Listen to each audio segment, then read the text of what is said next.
let's take a look at a couple of applications of this framework that we've set up with hypothesis testing. So suppose we want, generically, we want to test this two-sided framework, that mu is equal to mu naught versus the alternative that mu is not equal to mu naught. Then what we do is we set up our z, and of course later we'll see that if we don't know sigma, we'll put our s in there and we'll do the t, but let's not complicate the argument right now. So we set up our z, let's act as if we know sigma, and then reject if this is too large. Why? Because it's too large. Because then what is z measuring? It's measuring the distance between the observed sample mean and the hypothesized population mean. So if that's too large, we'll say, doesn't look like the data is consonant with the null hypothesis, and probably it's more likely that the alternative hypothesis is correct. So let's look at z, and what we're going to do is reject if z is too large, plus or minus. So we know that this is a standard normal, which means it should be between minus 1.96 and 1.96 95% of the time. So let's say we expect this thing to be what happens 95% of the time. Other than that, we'll go with the alternative, which means that we'll reject if it's bigger than 1.96 or less than minus 1.96. And so we run the risk of rejecting it when it's true of 0.05. So our alpha is 0.05. So there is the generic setup for testing a two-sided hypothesis about the mean. So for example, if we look at, go back to our population, and we stated that the total cholesterol level in our population in Framingham was 237 with a standard deviation of 47.7. Now, I took a sample of 49 non-hypertensives. If I'm not mistaken, I used the random seed from the dollar bill, like before. And what I got was that the sample mean for these hypertensives was 221.9. So the question is, would you believe that this was a sample, can we treat this as a sample of 49 people from such a population? Namely, mean 237, standard deviation 47.7. The formula was calculate your standardized variable, which in this case we observed a sample mean of 221.9, the population mean was 237, standard deviation 47.7, sample size 49, square root of that. Then what we get is minus 2.37, which is less than minus 1.96. So this tells us that this distance between x bar and mu naught, when standardized, is beyond the 95% cutoffs. So we reject the null hypothesis. Minus 2.37 is less than minus 1.96. So on the basis of these 49 non-hypertensives, we get the feeling that we reject the hypothesis that they come from a population with this high a cholesterol level. What you do with that information is up to you, but the formalism of the hypothesis testing makes us reject the null hypothesis. And there is the seed. If you want to repeat what I just did, drop everybody who's hypertensive. That's how I defined it. And then take your sample of size 49, and there's the sample mean. Now, I didn't use the standard error.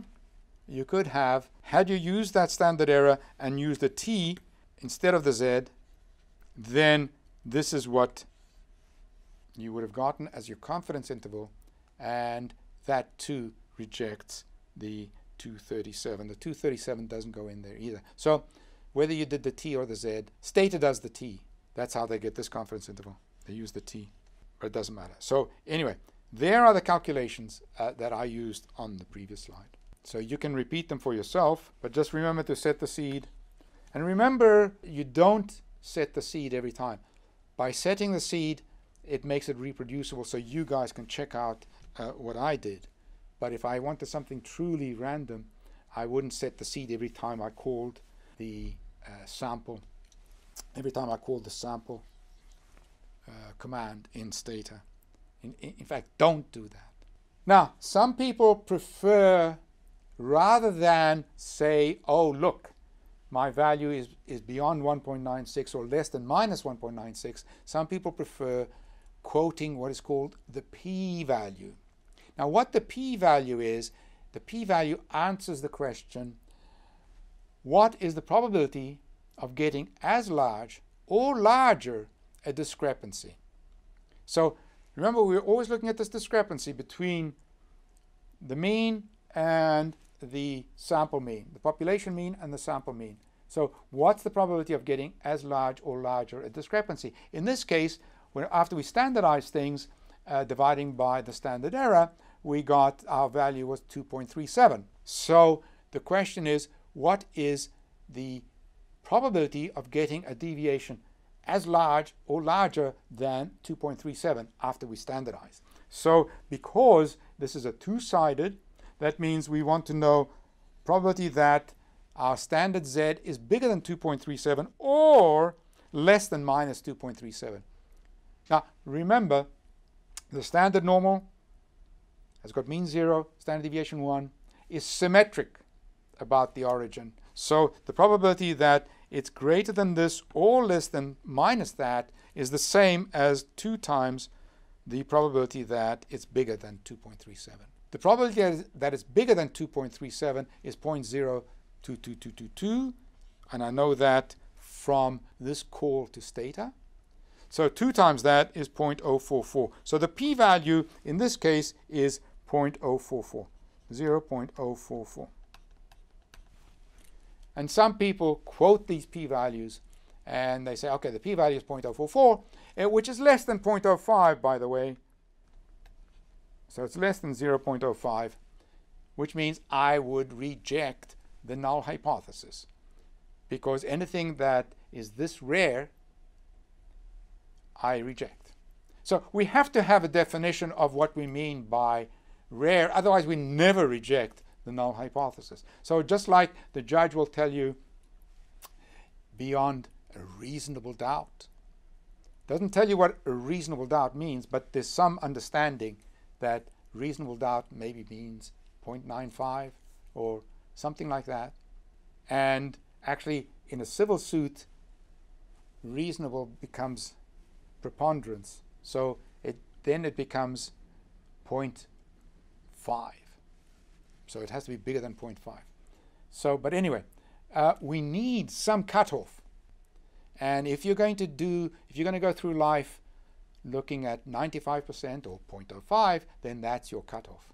You can change it at any time. Of course, change it to better reflect what it is you're deciding. If you're deciding whether to take an umbrella, you know, when you leave home this morning, it's not that big a deal unless you're wearing a really smart suit that was very expensive. Then maybe it is a big deal. But if you're deciding whether you're going to get wet or not, whether to take an umbrella or not, it's a completely different situation than whether you're deciding about medication and a person's life, etc., etc. So it's up to you how you set these critical points. But the 0.05 is quite ubiquitous, and we see it everywhere in science. Here's another example. This time we might be looking at blood glucose level of healthy persons. And if we look at a sample of 64 diabetics, then we know that we are interested in one-sided. Whether it's less than or equal to 9.7, we'll be perfectly happy. But we're concerned about whether it's bigger than 9.7. In this case, of course, it doesn't make any difference, because when I took the sample of 64 of them, their average was 13.1, and when we calculated the Z, it's 13.6, and which is much, much less than 0.001. So whether we did a one-sided or two-sided, that really doesn't make any difference. But there is a big issue about one-sided or two-sided. So set up your Z and then look at your alpha. Suppose your alpha is 0.05. Then the two-sided says reject it if it's bigger than or equal to, in absolute value, 1.96. Now look what happens with the one-sideds. With the one-sided, you would reject, in the one case, if it's less than minus 1.645. In the other case, if it's greater than 1.645, even though your alpha is 0.05. And therein lies the problem.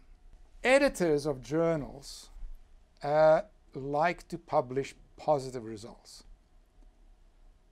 They much prefer to write the stories of man bites dog is much more interesting than dog bites man. They don't like, and you can just look in the literature and you can see that this is true, they don't like to publish papers where the null hypothesis is not rejected. All right? So getting a rejection of your null hypothesis makes your results much more interesting, informative, whatever. And if you're doing a one-sided hypothesis, it's much easier to get a rejection than if you're doing a two-sided. Thus, the bias against one-sided hypothesis testing.